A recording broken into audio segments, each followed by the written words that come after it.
welcome back to Lap of the World.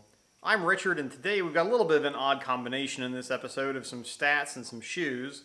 And getting started, I'd like to kick right off into a bit of a state of the channel address. Now, back in January, I laid out some goals for Lap of the World for 2018, and those were to visit 4 new tracks, put 275,000 miles on the NSX, or rather reach 275,000 miles in the NSX, and end the year with 1,000 subscribers to the channel. Given that we're now approaching the third quarter, I figured I would give you, my shareholders, aka hopefully subscribers, an update on our progress. Now, speaking of subscribers, as of when I recorded this, we are a little bit over 1/4 of the way to our seemingly optimistic goal of 1,000 subscribers by year end. With just over 3 months left to play, that one could prove a little tricky to meet. However, the channel has tripled in size since January, so I'm not going to count us out on that one until the ball drops in December. For my part, I'm going to keep uploading weekly videos and try and find some interesting topics to cover in between the track visits. You can help by clicking the subscribe button below if you haven't already, and sharing any videos you enjoy with your friends. Moving on, the goal of reaching the 275,000 mile mark in the NSX this year seems relatively low-hanging fruit by comparison. If all goes well getting to and from San Francisco later this month, a 5,200 mile round trip, I should have very little work left to do on that one before the end of the year. Most importantly though, since it's why I rebooted the channel and potentially why you're even actually watching this, we've been to, we'll call it, 2.5 tracks this year so far, and in a slight stroke of irony, the one track that I visited that I couldn't actually drive yielded my most popular video this year when I toured the abandoned Augusta International Raceway. Welcome to the internet? But I do very much appreciate the response to that video. It was absolutely fun to put together, I learned a lot doing it, and I hope it was able to raise some awareness for a couple of good causes down in Augusta. Looking forward though, we already have another 2 to 3 potential tracks already on the docket this year, so we should therefore be on pace to meet our 4 new track goal for 2018. Taking a step back though and looking at Lap of the World as a whole, I've now been able to drive 16 different racing circuits, and to me that doesn't really sound like all that many, but I thought it might be interesting and maybe a little bit fun to compare the number of tracks that I've driven to some popular racing series to see how I stack up against just one of their seasons. So starting with one of the most accessible series that we'll talk about, the Mazda MX-5 Cup covers 6 different venues over the course of their season. The North American version of the Ferrari Challenge Series one-ups that with 7 different venues, just behind the Porsche Super Cup with 9 different tracks. Getting into some heavy-hitting professional series now, the Pirelli World Challenge covers 11 different venues in the course of its season. However, that's well behind Australia's V8 Supercars series with 16 different venues, and that ties my current mark of 16 tracks. Taking a big jump then, we get to Formula One with 21 different tracks. And because I'm in the Southeast, I'm obliged to point out that NASCAR runs at 23 different venues, although most of them are ovals and so out of scope for this project. Now, before we make any 2019 resolutions officially, we'll see where we land after 2018 is done. However, I don't feel like it's a stretch to shoot for eclipsing that NASCAR mark and then some in 2019. And from that 21 to 23 track range, you really have to kind of depart reality at that point and jump into video game levels of track variety, the current benchmark for which is Forza Motorsport 7 with 32 different venues and various configurations thereof. Some of them notably imaginary, but regardless. Now, if both the car and I stay healthy, that could be certainly a 2020 target.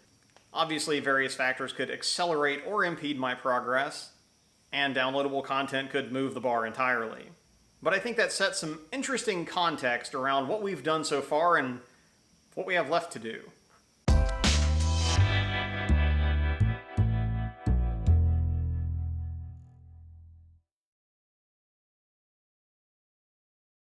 Tragically, I just couldn't get a hold of a set of FMF1s. You know, the Funkmaster Flex branded driving shoes by Lugs. So we're going to have to make do with looking at an assortment of lowercase driving shoes instead.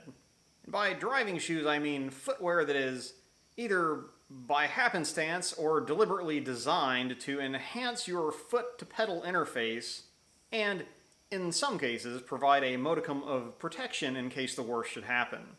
For my own part, the choice of what I pick to wear when I just go out for a drive is really situational, as it is with most folks, I think. Am I just going out to lunch? Do I plan to go into an establishment that might choose to deny me service for lack of a shirt and or shoes? Is this particular establishment on the other side of a windy mountain pass that consists of 300 turns inside of 11 miles? Is lunch in fact at a racetrack? Am I in fact likely to be accosted by safety stewards and or potentially be on fire on my way to lunch? These are all very important considerations for choosing how you ought to be shod for your casual drive. Now, that second part was mainly a joke, but I have actually had some people tell me with a straight face that they only drive their exotic or quasi-sports car with bare feet or only socks for the feel. Or perhaps because they have feet so huge that they don't fit between the pedals when wearing shoes. Now, you do you, but in my opinion, that's a terrible plan. What if, for instance, you had to depart the car hurriedly, perhaps in the case of an accident, when you might be off the road, or there could be glass or other debris, or flames on the ground where you're going to try and step, and the shoes that you brought with you have now been ejected from the car? Good luck. Now, back on the sensible side of things, a really easy solution to this can be a simple set of boat shoes or loafers. These types of shoes add next to no width to your foot, if that's a concern, and the minimalist design means there's really not much between the bottom of your foot and the car. If it's good enough for Ayrton, taking a step up in substance, I give you the ubiquitous Adidas Indoor Soccer Flat, a Samba Classic or some variation thereof. These shoes are largely made out of leather, suede, and cotton, and therefore provide some abrasion resistance that you wouldn't get from a loafer on the upper part of your foot, and they're significantly less melty than, say, a nylon running shoe should it encounter flame. Now, bridging the gap between the soccer flat and a more FIA-rated shoe would be something like a driving lifestyle shoe, such as this Pilote. Now, they're designed to be thin to fit in a pedal box and thin-soled for the feel, but they have a little extra shape and structure to assist with heel and toe shifting. They're definitely more bulky than the loafer, but they're probably overall slimmer than the Samba equivalent. Now we're getting to the real deal. These Lyko, which is now made by Sparco, items are entry-level racing shoes. These guys have an SFI 3.3/5 rating. That means they're actually measurably fire-resistant, in addition to being designed to work the pedals, certainly at the sacrifice of some walking comfort. These are not something that you would want to wear to the mall on the weekend, but they do what they're designed to do well. Finally, on the top shelf, we have the premium racing shoe. Fire-rated, designed specifically for high-performance driving, but also feels luxurious on your foot. Obviously, that combination of virtues comes with a fairly steep price tag, one that might be a little difficult to justify, especially to your spouse. In my case, I cheated a little bit. I actually bought these for my wedding and wore them down the aisle. Suffice to say, they were way cheaper than her dress, and I've worn them probably a dozen times since. Now, I joke, but my wife really is awesome and lets me get away with murder.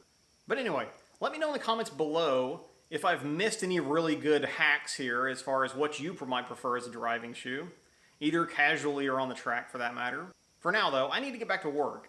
I've only got 12 days until my wife and I pack up the NSX and depart Tennessee for San Francisco and NS Expo 2018. I'll have a little bit more detail about that next week, along with a potentially ambitious announcement. So if you haven't already, click the subscribe button below so you don't miss that update next week. And until then, as always, I'm Richard. This is Lap of the World, and I'll see you in the next video, if not at the track.